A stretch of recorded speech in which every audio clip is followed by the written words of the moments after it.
Començarem amb la següent ponència. La següent ponència és compartida entre l'Anna Espadaler i el Jan Ferrer, el Jan Picó. Anna Espadaler és originària de Sant Joan les Fonts, on va créixer en un entorn natural tan fascinant que va propiciar que volgués dedicar la seva vida a la conservació de la natura. Va estudiar biologia i després d'una beca al Consorci de l'Alta Garrotxa va decidir especialitzar-se amb el màster d'Ecologia Terrestre i Gestió de la Biodiversitat. L'any 2017 va treballar de tècnica de biodiversitat als Serveis Territorials de Tarragona i el 2018 va entrar a treballar al Servei de Planificació de l'Entorn Natural de la Generalitat de Catalunya, que és on treballa actualment. El Jan Picó neix i creix a Salt, en una família de la que adopta l'interès per les ciències i l'activisme mediambiental. El 2018 va començar els estudis de disseny industrial als Països Baixos, on, decebut pel solucionisme, s'especialitza en l'estudi de transicions culturals i mentalitats cap a filosofies que ens permetin relacionar-nos harmoniosament amb la Mare Terra. En aquesta etapa s'integra a Joves Catalans per la Natura, amb qui assisteix al Congrés de Marsella de la UICN. L'Anna i el Jan ens explicaran com és la participació dels joves en les organitzacions internacionals. Anna i Jan, quan vulgueu. Bon dia a tothom. Moltes gràcies per la presentació. Jo anava a presentar-me, però d'aquesta manera és perfecte. Jo soc l'Anna i el meu company.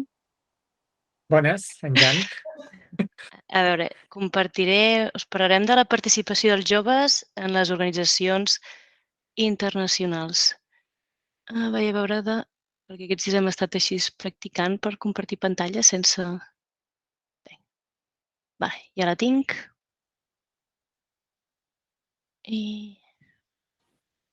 Es veu bé? Perfecte, Anna.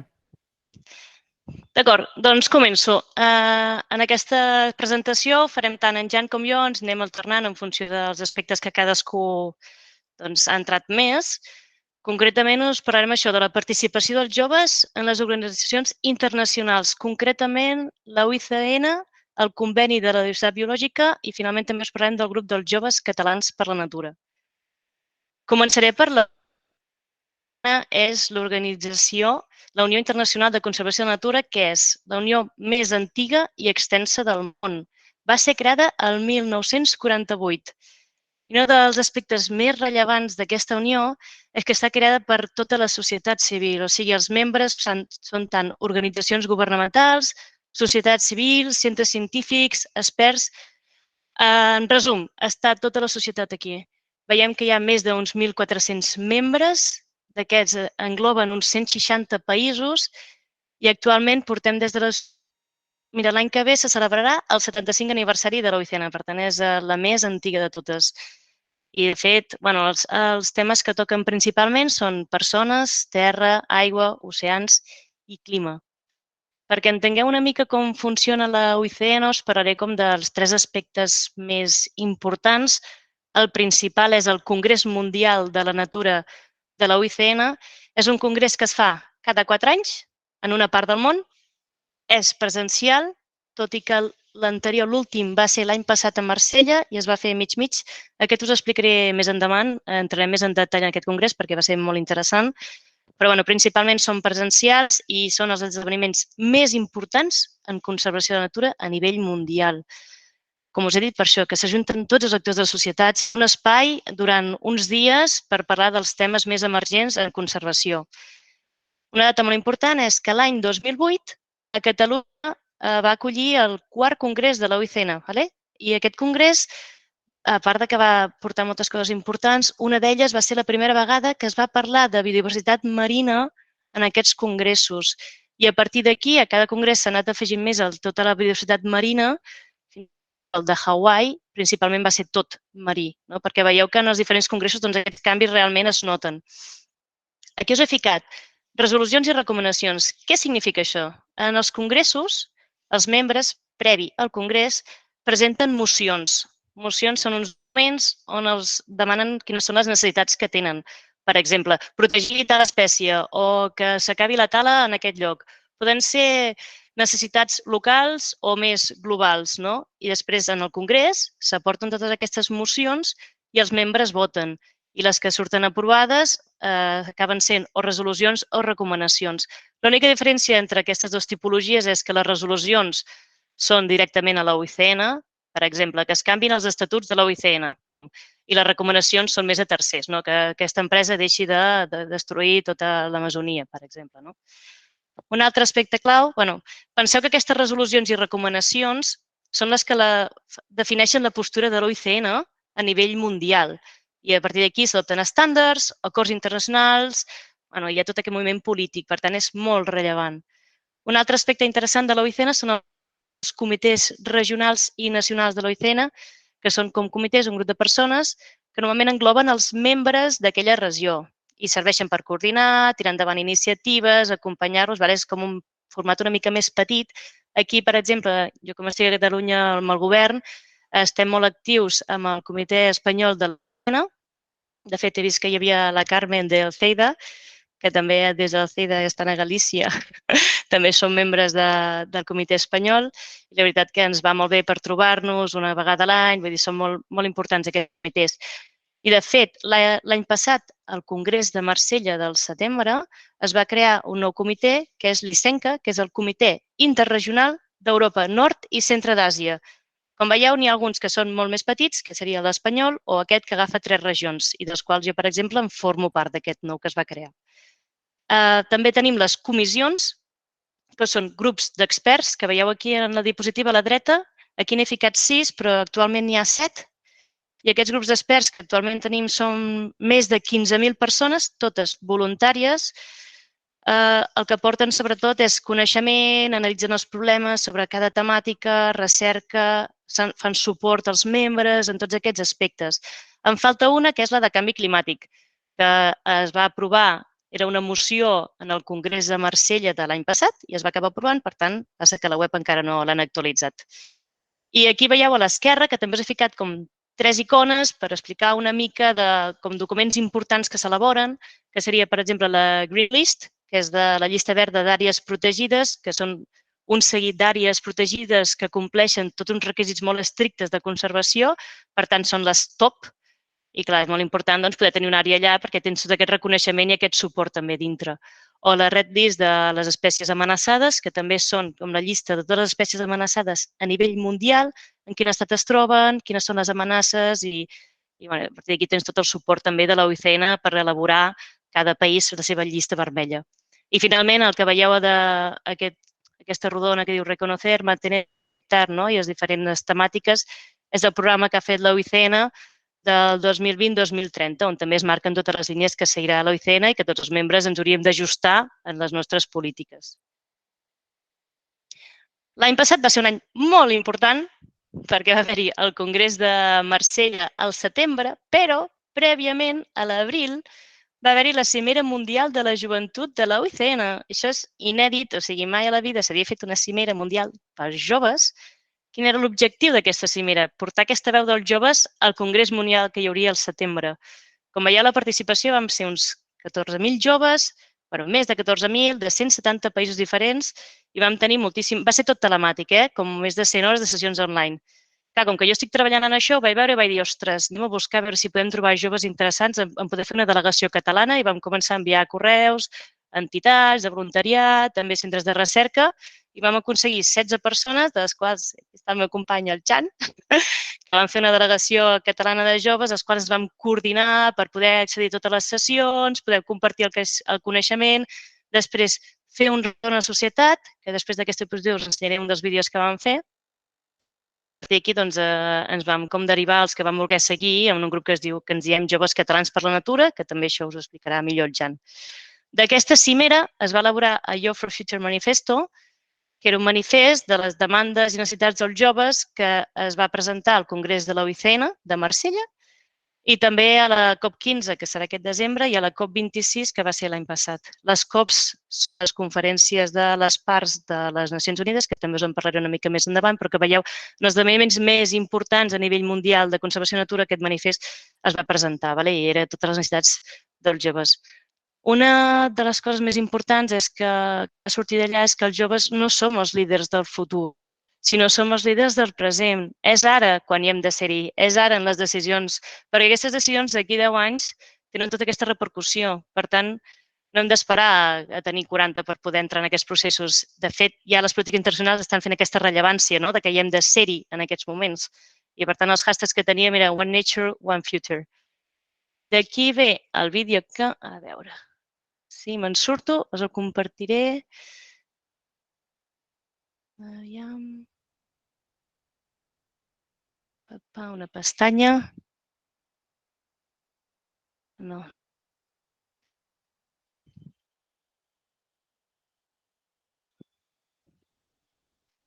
M'està sortint el moment, que és el que...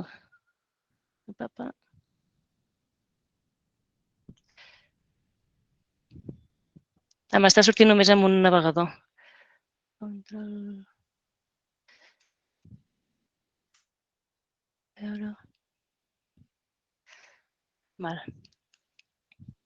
A veure. Sí, des d'aquí. A veure si ara jo tinc...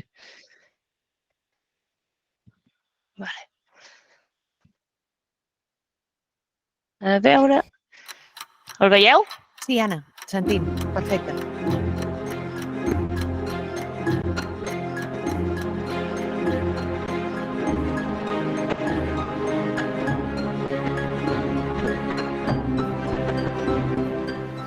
Del 5 al 16 d'abril de 2021 s'ha celebrat la Cimera Mundial de la Joventut de la Unió Internacional de Conservació de la Natura. Des de Catalunya hem participat amb una delegació de 16 joves implicades en la conservació de la natura. Durant 10 dies s'han celebrat més de 100 hores de sessions i 60 tallers, amb més de 14.000 persones de més de 170 països provinents de tots els continents. Durant la cimera, joves de tot el món hem pogut crear una comunitat, teixir aliances, cooperar i donar-nos suport entre tots nosaltres. La cimera ens ha permès connectar, compartir i debatre des de realitats molt diferents i a la vegada molt properes, totes amb el mateix objectiu comú, la conservació de la natura. L'experiència ha estat molt enriquidora i ha evidenciat l'interès real i l'entusiasme que tenim els joves de tot el món, destacant en la necessitat de que totes les veus siguin escoltades. Els joves hem manifestat la importància que tenen les petites accions, assenyalant el rol indispensable de les comunitats locals en la conservació de la natura.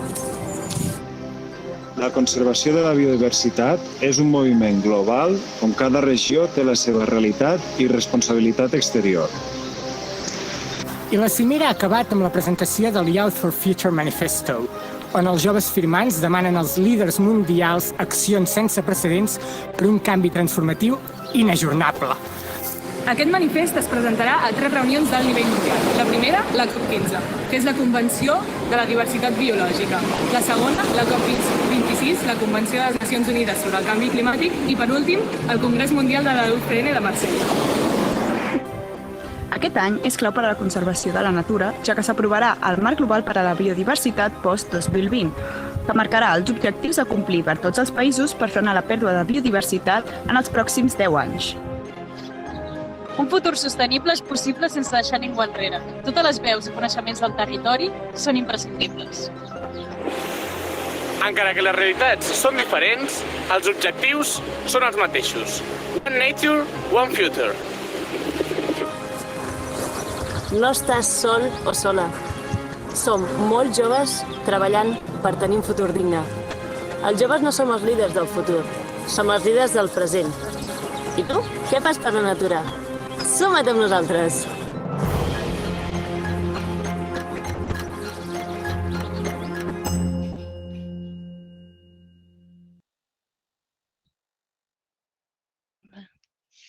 Espereu, ara no sé si està compartint. No, ara et veiem a tu. No. Doncs... Comparteix, finestra... Vale. Aquest ja està... Vale. I aquí, Jan, tot teu.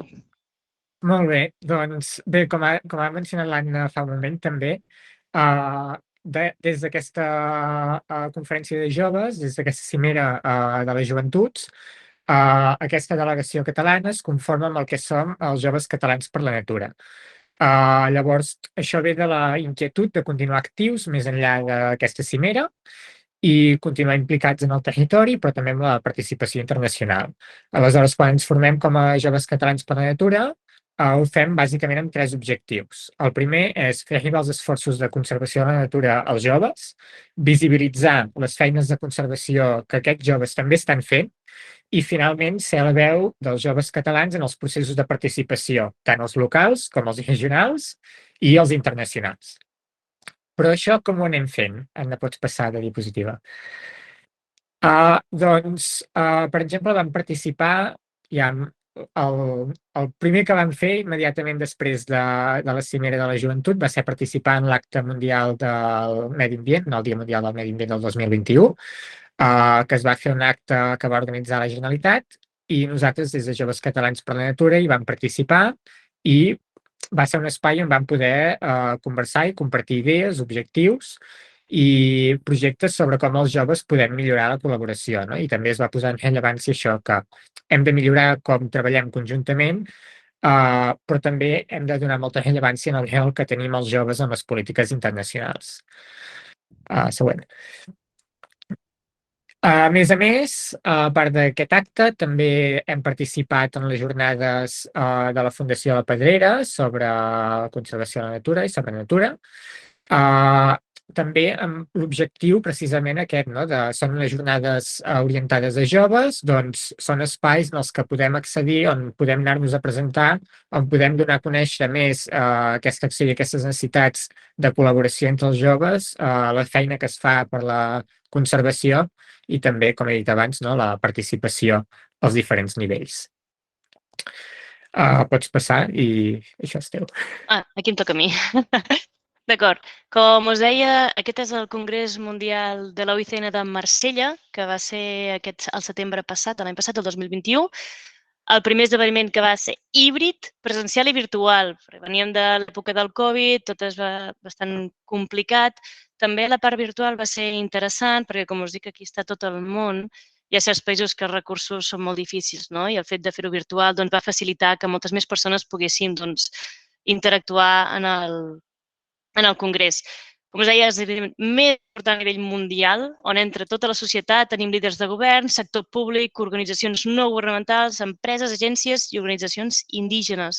L'estructura d'aquests congressos, normalment tenim una exposició, un fòrum i una assemblea. L'exposició està oberta a tothom, a tot el públic, on els membres de la UICN tenen pavellons, estants i fan esdeveniments. En fan molts durant tot el dia, hi ha tot un programa. El que és important és que és obert a tothom, perquè el que volem també és que quan es fan aquests esdeveniments mundials, la gent del territori que està en aquella zona pugui accedir a tota aquesta informació. Per altra part, hi ha el fòrum, aquest sí que és només per membres, hi ha més de 600 sessions, el qual és un mercat de coneixement, de ciència, de pràctica, innovació, desenvolupament sostenible, es parla de tot, amb els màxims experts i totes les innovacions que hi ha en aquest aspecte. I, finalment, l'Assemblea de Membres, que aquest és l'òrgan suprem de presa de decisions de la UICN. Aquí és on es voten les mocions, com us he parlat abans, que influiran en les polítiques mundials de conservació de la pròxima dècada de la UICN.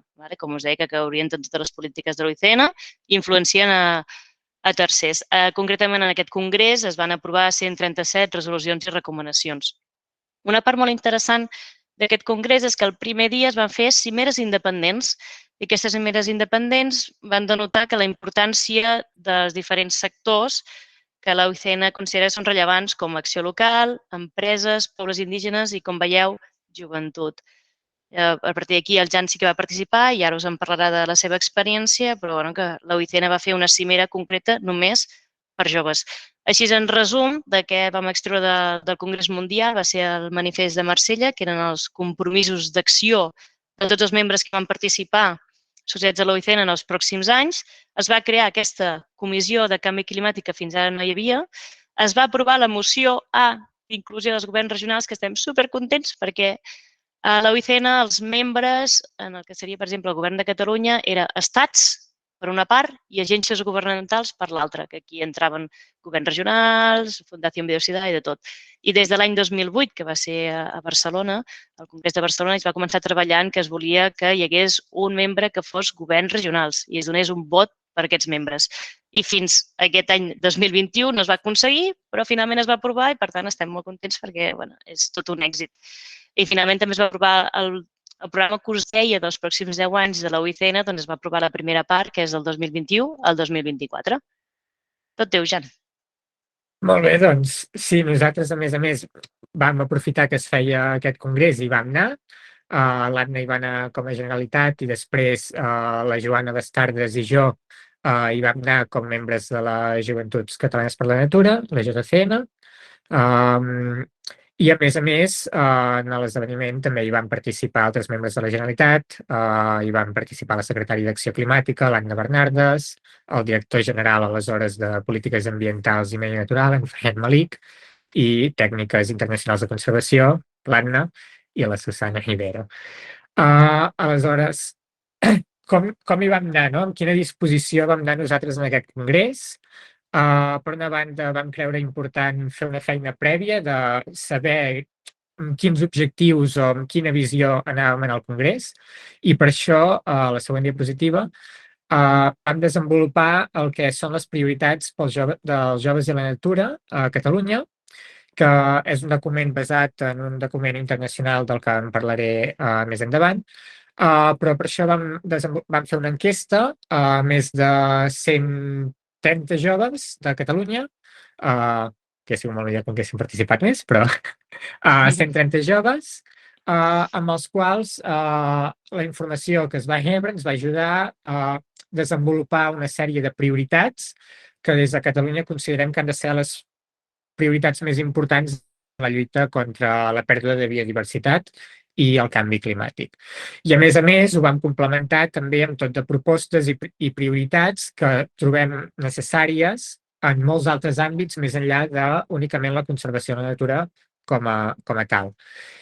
I portar aquest document també i poder discutir aquestes prioritats amb altres joves dintre el que és el Congrés, que també hi participaven des d'altres organitzacions, ens va permetre una miqueta com fer veure o posar en rellevància que al final la conservació de la natura no és una cosa que es pugui treballar des de només un vessant, sinó que l'hem de treballar des de molts altres aspectes. I per tant hem de tenir una visió molt més global de com tota una sèrie d'aspectes governamentals o comportaments socials, al final, acaben tinguent un impacte al final en la conservació de la natura.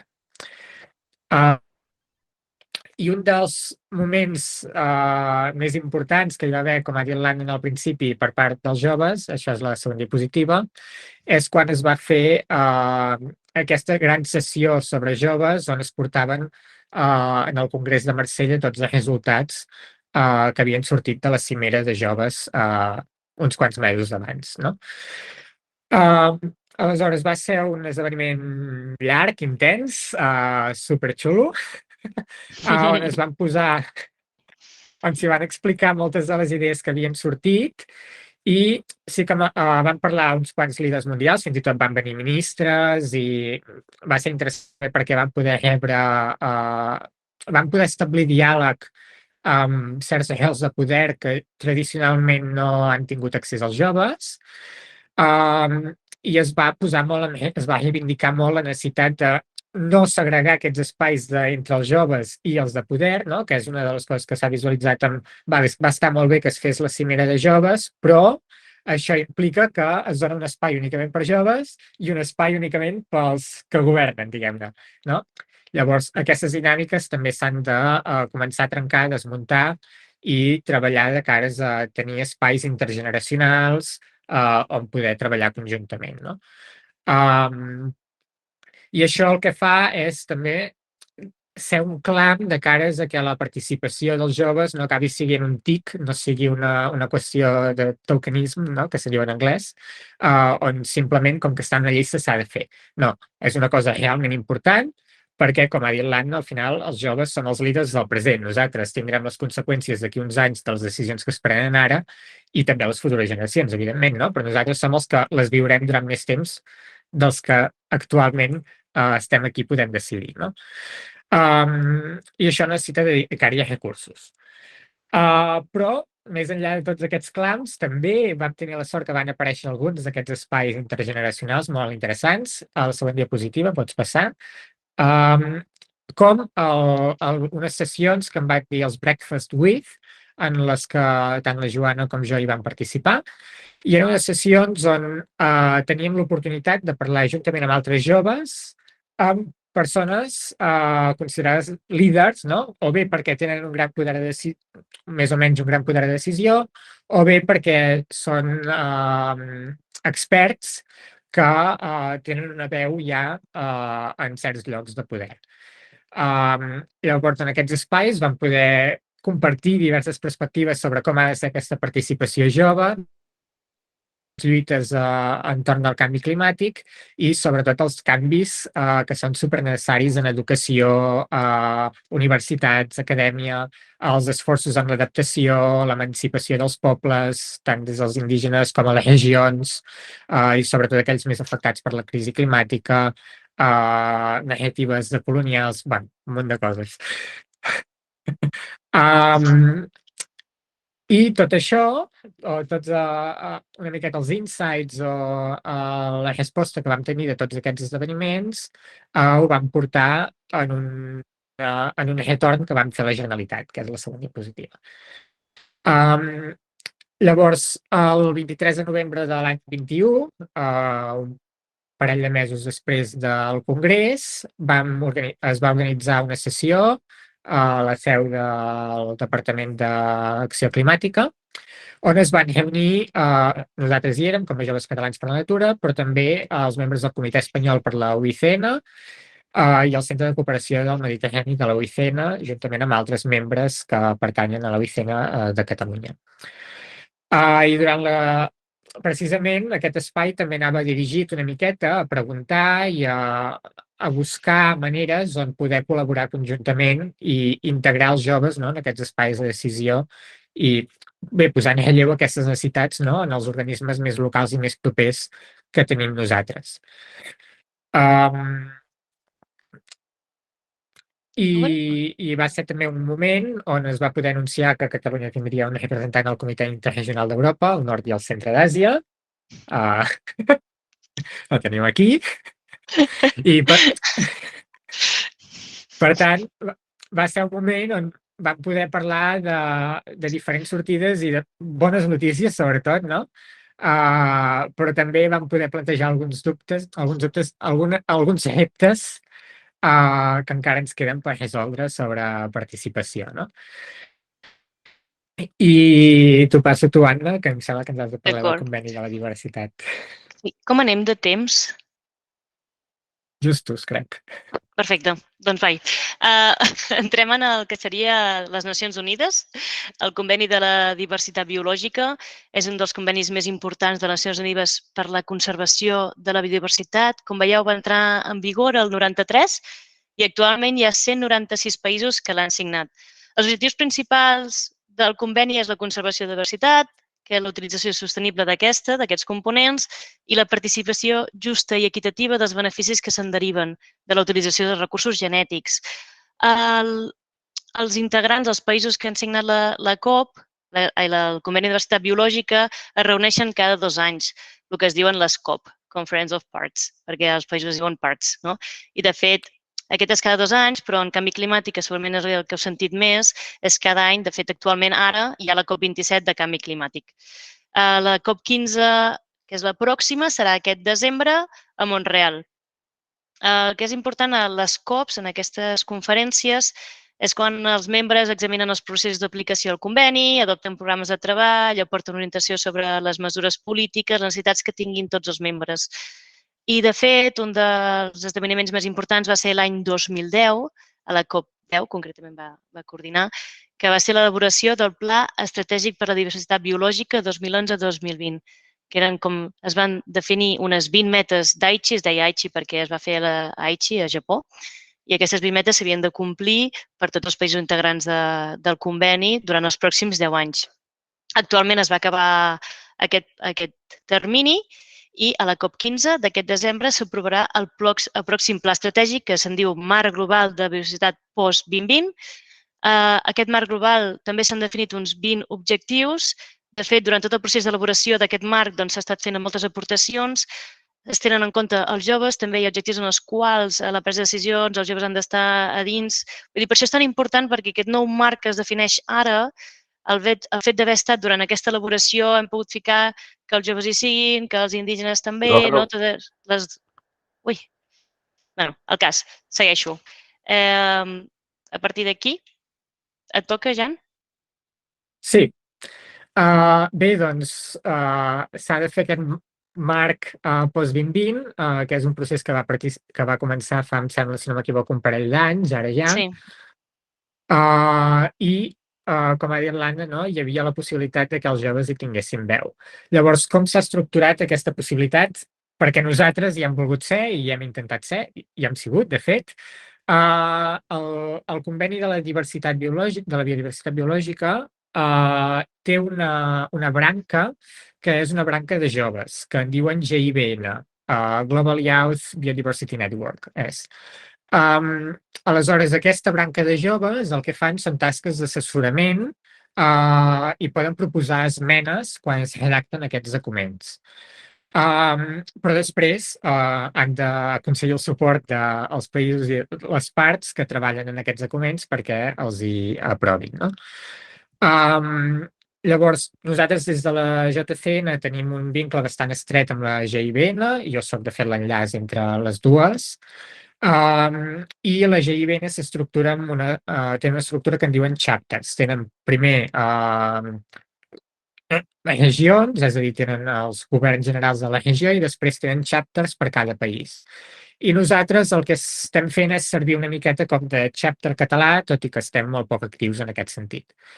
Aleshores, ells, com que fan tot de treballs per intervenir o per fer aportacions en el Pla Post-2020, en aquestes sessions nosaltres hi hem anat participant, les sessions internes, i van ser un moment on nosaltres vam poder analitzar els esborranys que es plantejaven d'aquest marc i suggerir diverses aportacions enfocats sobretot a donar més importància a l'àmbit de la governança local i regional, desmuntar una miqueta aquestes estructures estatals de tot es concentra en els estats, perquè això és una tendència que, com que fins ara sí que les parts majoritàriament eren estats, molt del poder es concentrava cap allà, en els governs estatals, s'ignoraven altres models de governança, no? I aquesta és una de les coses que hem posat èmfasis i que, a més, des de la GIBN hi havia molt d'interès, també sobretot de cares al que són els indígenes, no? Les comunitats indígenes locals, però que a nosaltres també ens pot beneficiar. I això permet que després, quan s'implementin tots aquests targets, aquests punts del model post-2020, es pugui fer de manera molt més local i amb molta més sensibilitat a cada territori, no? De fet, ara tenim les últimes negociacions d'aquí poc, per tant, es veurà fins on arriben totes aquelles propostes que es van plantejar i a veure on acaba, no? Quan acabi la COP15 de Montreal. I si passes a la següent diapositiva, juntament amb els esforços que es fan des de la GIBN, però també des d'altres organitzacions, i que de fet va ser una manera on poder lligar el Congrés, la Cimera de Joves, el Congrés de Marsella, ara els esforços de cara al post-2020, va ser l'elaboració del que és el manifest que ha comentat ja al principi l'Anna, el Youth for Future Manifesto, que és un manifest elaborat internacionalment a través d'una enquesta als joves de, em sembla que cap a més de 150 països, que ha permès elaborar aquest manifest sobre quines són les prioritats dels joves a nivell global i cap on creiem que s'ha d'anar a nivell de les grans transformacions que es necessiten de cares a la conservació de la natura, però també a la lluita contra el canvi climàtic, no? I de fet, un dels esdeveniments que es va fer al voltant d'això es va fer al Congrés de Marsella de la UICN, on vam tenir l'oportunitat de presentar els primers resultats d'aquest manifest, i el manifest està publicat. Teniu, de fet, l'enllaç en el codi QR que veieu a pantalla, per tant, us animo a fer-li una ullada, a veure'l i a signar-lo, sobretot, que és important. És important que tingui múscul i que es pugui utilitzar de cares a certs moments de decisió, no? Serveix que tingui moltes signatures per mostrar la força que hi ha al darrere. I finalment, de cares a què ve ara, no? Com ha dit l'Anna, ara mateix hi ha la COP15, la COP15 vindrà d'aquí unes setmanes, la COP27 està en marxa. Ara, així, de bones a primeres, el que s'ha fet és mirar d'articular una xarxa de tots els participants joves a nivell global que estan participant o que participaran en aquestes dues COPs. Per tant, si teniu alguna necessitat o creieu que heu de comunicar alguna cosa en algú que hi vagi, aquest també és un bon recurs per posar-vos en contacte amb gent que hi vagi o aprendre més sobre per què hi van ells i què hi van a defensar. Podeu trobar perfils molt interessants en aquesta llista. Si algú d'aquí hi va, també s'hi pot apuntar. Que m'avisi, que jo també hi vaig, que m'avisi.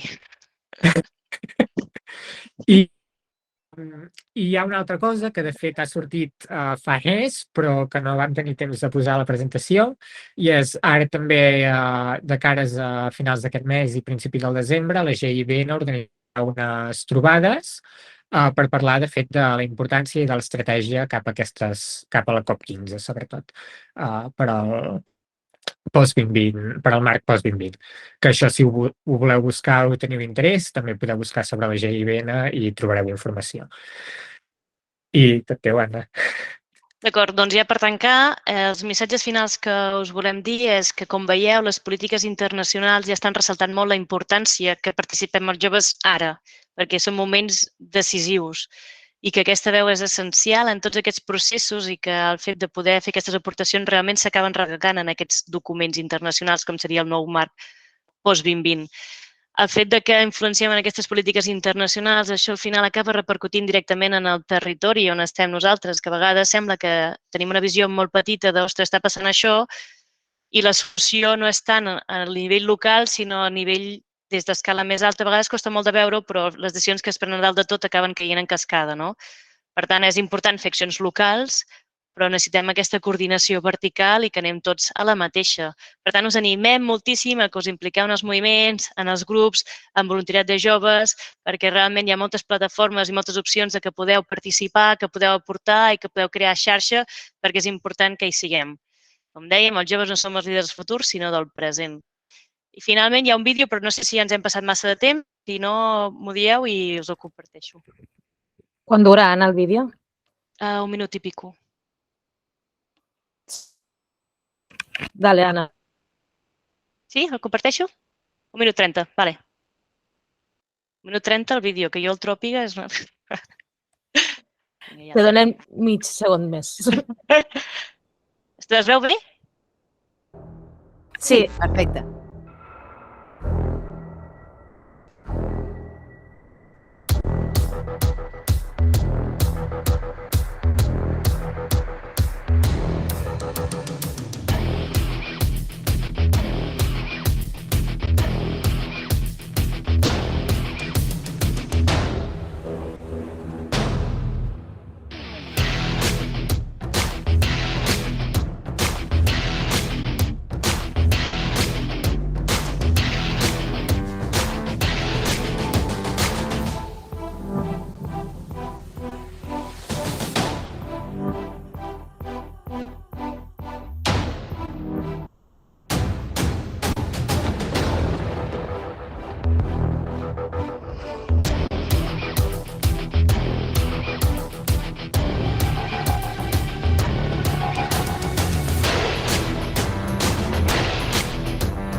Doncs ja estaríem. Molt bé, ha estat superbé la ponència, realment, Aquest últim vídeo impacta bastant, també. I la vostra frase, no? La dels joves no són els líders del futur, sinó del present. És que és tan important escoltar la vostra veu, que és tan important. Que això, ara començaven les preguntes, no? I la meva va relacionada amb això, no? De que és molt important escoltar-vos, però a vegades teniu la sensació de que potser no arriben a escoltar-vos.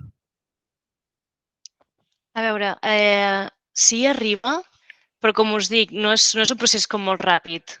Vull dir, com més joves hi hagi, com més joves firmin, com més volum hi hagi, això realment et dona molta força. Si som 4 gats, costa molt. Si som 4 gats emprenyadors aconseguim alguna cosa, però igual, per exemple, nosaltres per aconseguir la moció dels governs regionals vam començar el 2008 i vam estar batallant fins ara. Però sí que l'important és que ara s'està ressaltant moltíssim els joves en tots aquests processos i, de fet, ja tu ja estaves allà, no? Que sí que es comença a demanar coses que fins ara tampoc ni s'havia fet mai cap cimera pels joves només. Per tant, de fet, és el moment ara i s'està ressaltant això, però necessitem tenir múscul i el múscul significa que estiguem totes allà. S'ha d'animar tothom a participar amb altres. Sí. Sí, també hi ha una qüestió que és que sovint tenim la sensació que hi ha grans idees o hi ha grans propostes, però després, quan ens hem de moure a nivell internacional, a nivell de participació, tot es basa també en qüestions molt petites, no? A vegades anar a treballar de cares a aconseguir unes frases a no sé on, que sembla tot molt petit, però en realitat pot tenir un gran impacte, no? I fer aquesta feina de mica en mica d'anar aconseguint això, bé, com diu l'Anna, és una cursa a llarg termini, no? En certa manera. I clar, també cansa molt perquè tens la sensació que pot haver-hi molta gent o que tens moltes ganes i que les coses no acaben d'arribar. Sí que arriben, però tarden molt. Bueno, a partir d'ara, crec que Judit i jo animarem els joves que tenim a que participen amb vosaltres. Sí, sí, ho farem. Ara que també té una pregunta. Mira, jo us volia preguntar, en base al dematí, quan hem parlat amb Fernando Valladares, hem dit el desequilibri que hi ha en el sentit de quan preguntes si hi ha preocupació pel canvi climàtic, si hi ha preocupació pel que està passant, si tinguessis una audiència, aixecaria la mà gairebé tothom, i quan dius, i qui està disposat a fer un canvi perquè això sigui diferent, les mans ja no s'aixequen tant. I en aquest sentit, el múscul que deia l'Anna, us volia preguntar, dins dels joves, les dificultats per a aquest activisme per tirar endavant, quines dificultats us trobeu? Perquè no és tan fàcil. O sigui, aquestes petites, a part del que el Jan ha dit, que de vegades sembla que sigui molt petit i que no, però clar, el moviment social és complicat, no? No és tan fàcil com, mira, sortim al carrer i fem. No, és que aquí hi ha coses molt ben estructurades i que no són fàcils de tirar endavant. Jan, vols contestar tu? Sí, puc contestar. És a dir, hi ha una cosa molt bàsica i és que, per una banda, són processos que requereixen de temps i molta dedicació i sovint els joves, vull dir, tant pot ser per sus condicions econòmiques com d'estudis o de 10.000 coses, no tenen aquesta disponibilitat. Llavors, costa molt articular, que és de fet el que ens hem trobat també dintre els joves catalans per la natura, ens costa molt articular aquest múscul o tenir persones que ens puguem dedicar a això perquè acaba sent una inversió personal de recursos important, no? I si no la pots assumir o no la pots fer, costa molt poder tenir aquest múscul i poder anar fent aquesta participació i anar-hi treballant. Aleshores, clar, com més siguem, més possibilitat hi ha de que cadascú aportant una miqueta, aportant algunes hores, es pugui anar més lluny, no? Però, clar, també hem de ser conscients que estem en processos al costat d'organismes molt grossos, generalment administracions públiques, que tenen uns recursos molt diferents, no? No dic que en tinguin més, però són diferents els recursos que tenen. I això, clar, crea a vegades una sèrie de conflictes, no?, amb com pot participar cadascú i haver de jugar amb unes regles comunes, no? I aquest és una miqueta... no, Jan, que si hi ha més gruix, es podrà dividir més. O sigui, ja que tenim unes certes limitacions perquè la vida és com és, perquè tothom va molt apretat, potser si fem aquest gruix, aquest com pinya de castell, no? Si anem muntant entre tots, serà més fàcil que pugueu tenir força i que aquest múscul que deia l'Anna es faci més reforçat. Que amb 2 persones no es pot fer, que necessiteu que potser aquella persona no podrà dedicar 2 dies, però podrà dedicar 2 hores i aquelles 2 hores més les 2 hores us ajudarà a tenir més força. Sí, i de fet, o sigui, tant per tema de dedicació de temps com també saber exactament cap on enfocar, no? Perquè al final hi ha molt de desconeixement.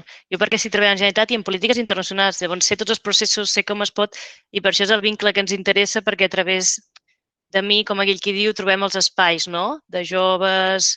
Però clar, si no tens això, és difícil saber, hosti, de quina manera entro aquí, d'allà, no? I a vegades perds molt de temps per acabar decidint cap a quina línia enfoques el poc temps i energia que tens. Llavors, per això també el tema del coneixement i saber com enfocar també penso que és rellevant. Molt bé, molt bé. No, estem contentíssimes. Us passo ara amb la Núria. Hola a els dos, moltes gràcies per la presentació. Tenim una pregunta al xat, ¿vale? Si l'objectiu de la ponència era animar gent, ho heu aconseguit, ¿vale? Perquè pel xat ja ens estan preguntant que com es poden unir. ¿Vale? Si voleu ara explicar i després, si voleu, aquesta informació ens la passeu, que així ho ficarem al xat i ho podem passar a tothom que us hagi escoltat avui. ¿Vale? Ara us deixo parlar. Sí, o si us sembla, us passarem això, no? Tenim Joves Catalans per la Natura, que tenim un correu electrònic, per tant, també us facilitarem les dades que necessitem si voleu entrar. Evidentment, formar part del grup, cadascú el temps que disposa, l'energia, a vegades anem per projectes, per tant, no és 100% dedico a això, sinó que també que ens expliquin una miqueta quins són els interessos i què és el que ens podrien aportar. Això ja us ho ficarem tot. De la GIBN també ficarem els contactes. Vull dir, en principi, sí, tots els... Igual el Youth for Future Manifesto també us ho ficarem tot perquè us arribi el correu a tothom i tingueu molta facilitat de poder entrar als llocs, perquè si no, sabem que això, la manca de temps i tal és rellevant. Us ho ficarem perfecte perquè us sigui molt fàcil entrar. Nosaltres contentíssims de que s'uneixi més gent perquè realment ho necessitem. I tant. Sí, el que us hem dit, des d'aquí la Fundació intentarem també que tots els joves que passin per nosaltres almenys conèixer el que hi ha. I ja heu vist que ja estan preguntant, així que esperem que a partir d'ara tingueu molta més gent per fer aquell múscul molt més gran. Perfecte. Doncs moltes gràcies, Anna i Jan, per la vostra participació. Realment ha sigut un plaer. I li donarem pas a Àngel Silvente ja. Perfecte, merci. Merci a vosaltres. Adéu. Adéu.